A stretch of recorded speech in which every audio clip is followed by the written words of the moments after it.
The haunted minds থেকে আমি সিদ্ধার্থ।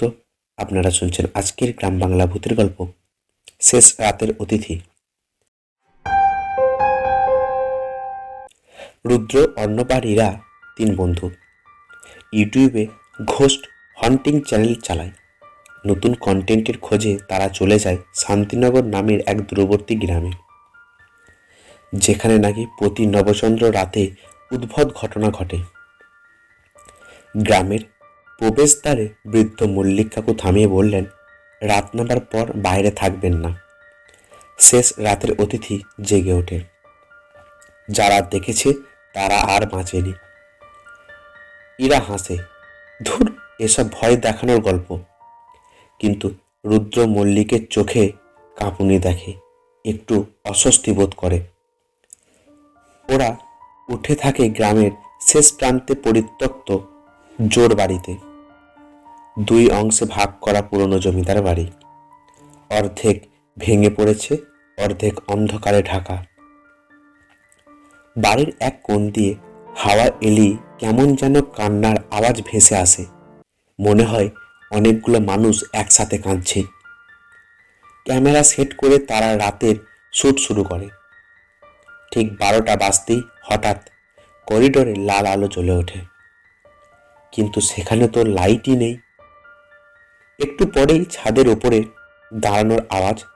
অর্ণব দৌড়ে উঠে দেখে কেউ নেই, কিন্তু ধুলোর ওপর ভেজা রক্তের পায়ের ছাপ। ওরা গ্রামের জমিদার বাড়ির ইতিহাস জানতে চায়।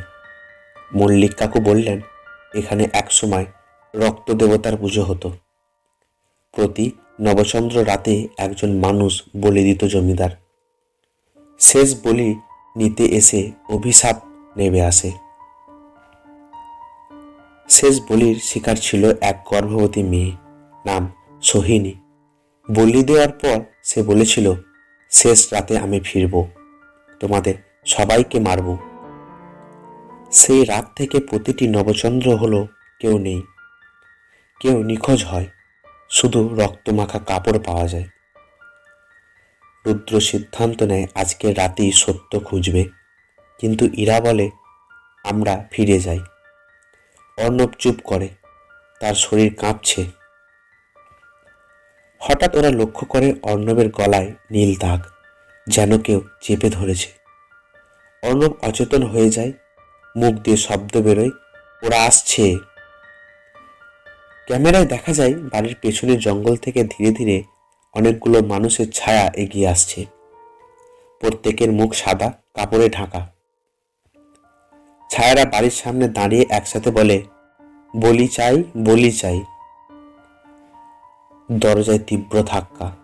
একটা মহিলা কণ্ঠ চিৎকার করে, বেরিয়েছো কেন? প্রতিশ্রুতি ভেঙেছে। ইরা কাঁদতে থাকে। রুদ্র অর্ণবকে নিয়ে লুকোনোর চেষ্টা করে, কিন্তু ছায়ারা ভেতরে ঢুকে যায়। কিভাবে দরজা ভাঙলো কেউ বুঝল না। আলোর ঝলকানি ঠান্ডা হাওয়ার সাথে ভেসে এলো এক নারীর চুল ছড়ানো, রক্ত ভেজা সাদা শাড়ি, চোখ লাল আগুন। সে বলে, আমাকে বাঁচতে দিল না তারা, তাই আমিও কাউকে বাঁচতে দেব না। অর্ণব জেগে উঠে বলে, সোহিনী, তোমার সন্তান এখনো বেঁচে আছে। রুদ্র ও ইরা হতবাক। ও এসব জানলো কিভাবে? ছায়াগুলো থেমে যায়। সোহিনীও কাঁপতে থাকে। সত্যি? কোথায় আমার সন্তান?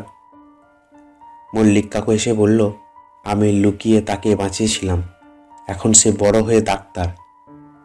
ঠিক তখনই বাইরে থেকে এক যুবক দৌড়ে আসে। ডাক্তার সায়ন, মা, আমি এখানে। সোহিনী তাকায়, তার চোখে লাল আগুন নিভে আসছে। সে হাত বাড়ায়, কিন্তু পিছন থেকে জমিদারের প্রেতাত্মা চিৎকার করে ওঠে, বলি সম্পূর্ণ হতে হবে। ছায়াদের দল সায়নকে টেনে নিয়ে যেতে থাকে। সোহিনী চিৎকার করে বলে, না, আমার সন্তানকে কেউ ছুঁতে পারবে না। মহাবিস্ফোরণের মতো আলো ছলকে ওঠে, ছায়ারা ছিটকে পড়ে। সোহিনী নিজের অস্তিত্ব ভেঙে সন্তানকে রক্ষা করে। জমিদারের প্রেতাত্মা চিৎকার করতে করতে আগুনে পুড়ে মিলিয়ে যায়। সবকিছু শান্ত হয়ে যায়। ভোরের আলো ফুটে ওঠে। বাড়িটার দেওয়ালে ফাটল ধরে ধীরে ধীরে ভেঙে পড়ে। গ্রামবাসী বলে, আজ শান্তি ফিরল, আর কোনো অভিশাপ নেই। রুদ্র, ইরা, সায়ন একসাথে দাঁড়িয়ে জোরবাড়ির ধ্বংসস্তূপের দিকে তাকায়। রুদ্র ফিসফিস করে বলে, শেষ রাতের অতিথি আর ফিরবে না, তাই তো? হঠাৎ পিছন থেকে ভেসে আসে এক ফিসফিসানি কণ্ঠ, আমি তো ফিরে এসেছি। আর ক্যামেরা নিজে থেকেই বন্ধ হয়ে যায়। গল্পটি কেমন লাগলো অবশ্যই কমেন্ট করবেন। গল্পটি ভালো লাগলে একটা লাইক করবেন। আরও এরকম নতুন নতুন ভূতের গল্প শুনতে চ্যানেলটিকে সাবস্ক্রাইব করবেন।